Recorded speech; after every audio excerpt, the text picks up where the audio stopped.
13ویں صدی کا جب آغاز ہوا تو دنیا میں مجموعی طور پر امت مسلمہ ایک نازک دور سے گزر رہی تھی۔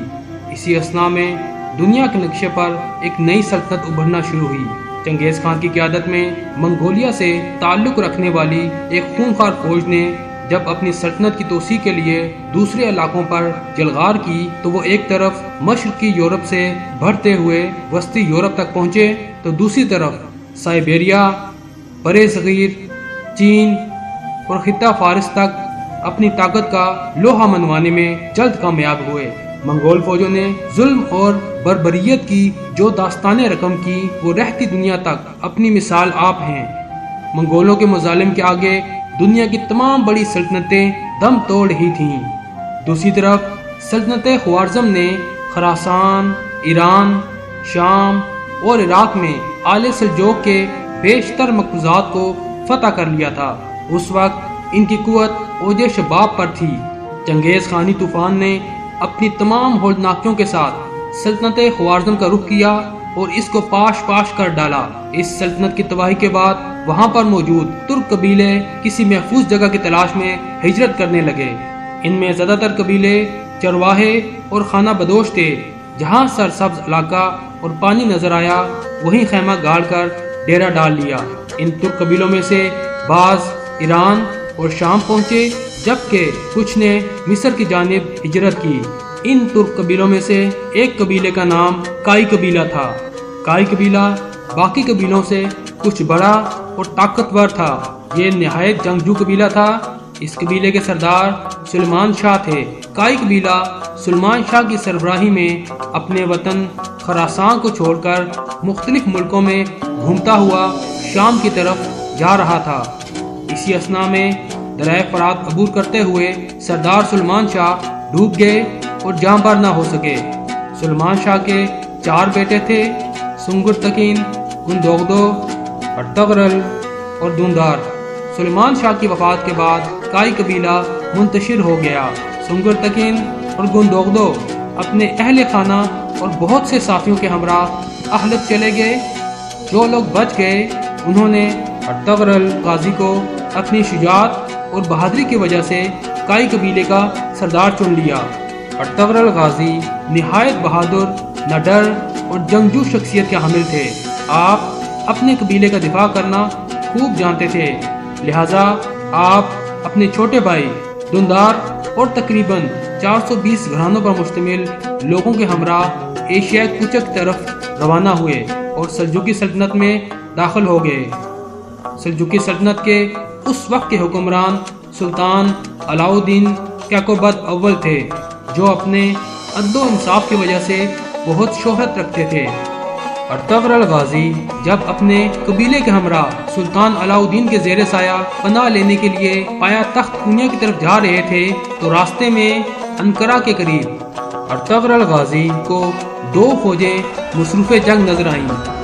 ارطغرل غازی کسی فریق سے واقف نہ تھے، لیکن یہ دیکھ کر کے ان میں سے ایک تعداد کے لحاظ سے کمزور اور دوسرا قوی ہے، اپنے سواروں کے مختصر دستہ کے ساتھ جن کی مجموعی تعداد صرف 444 تھی، کمزور فریق کی حمایت کے لیے بڑھے اور اپنے ان تھوڑے سپاہیوں کے ساتھ مخالف فوج پر اچانک اور بہت تیز حملہ کر دیا۔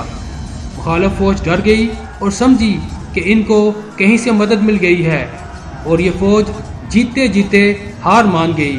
بعد میں معلوم ہوا کہ ارطغرل غازی نے جس فوج کا ساتھ دیا یہ سلجوقی سلطان علاء الدین کی فوج تھی۔ مخالف فوج کے بارے میں اختلاف پایا جاتا ہے، بعض کے نزدیک وہ بازنطینی حصائی فوج تھی اور اکثر کے مطابق وہ تاتاری تھے۔ سلطان علاء الدین ارطغرل غازی کی بہادری سے بہت خوش ہوئے اور آپ کے قبیلے کو اپنی سلطنت میں انقرہ کے قریب گراجہ داغ کا علاقہ دیا۔ یہ ایک پہاڑی علاقہ تھا۔ کائی قبیلہ یہیں آباد ہو گیا۔ یہ کہا جاتا ہے کہ سلطان علاء الدین نے یہ علاقہ اس لیے کائی قبیلہ کو دیا تھا تاکہ بازنطینیوں کی طرف سے کسی بھی حملہ سے بچا جا سکے اور سلجوقی سلطنت کی سرحد اس طرف سے محفوظ ہو جائے۔ سلطان نے ان کو اجازت دی کہ سرحد کے ساتھ ساتھ علاقوں کو فتح کریں اور ان کو سلطنت میں شامل کریں۔ یہ علاقہ بازنطینی حصہ سلطنت کے بالکل ساتھ جڑا ہوا تھا۔ ارطغرل غازی نے کچھ ہی عرصہ میں اپنی شجاعت اور بہادری کا سکہ بٹھا دیا۔ کچھ عرصہ بعد ارطغرل غازی کو سلطان کی طرف سے سوغوت شہر بھی دے دیا گیا۔ ان فتوحات کا نتیجہ یہ ہوا کہ باقی بہت سے ترک قبائل بھی ارطغرل غازی کے ساتھ مل گئے اور انہیں اپنا سردار تسلیم کر لیا۔ اس طرح ارطغرل غازی کی قوت روز بروز بڑھتی گئی اور ان کا اقتدار گرد و پیش کے علاقوں میں قائم ہونے لگا۔ سلطان علاء الدین کے لیے ایک جاگیردار کا اس طرح قوت اور اقتدار حاصل کر لینا تشویش کا باعث ہوتا، لیکن ایشیائی کوچک میں دولت سلجوقیہ اندرونی اختلال اور امراء کی بغاوتوں کے سبب زوال کی آخری منزل میں تھی۔ اگرچہ کونیا میں سلاجقہ روم کی قدیم شان و شوکت اب بھی نمایاں تھی، تاہم حکومت کا دائرہ بہت محدود رہ گیا تھا۔ ایک طرف تاتاریوں نے کئی علاقوں پر قبضہ کر لیا تھا تو دوسری طرف عیسائیوں نے قدیم بازنطینی صوبوں کے اکثر حصے واپس لے لیے تھے۔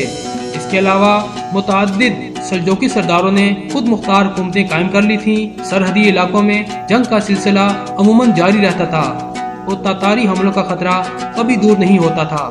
ایسی حالت میں ارطغرل جیسے دلیر سردار اور نائب کی فتوحات سے علاء الدین کو بجائے تشویش کے ایک گونا اطمینان نصیب ہوا اور اس نے ارطغرل غازی کو مزید انعامات عطا کیے۔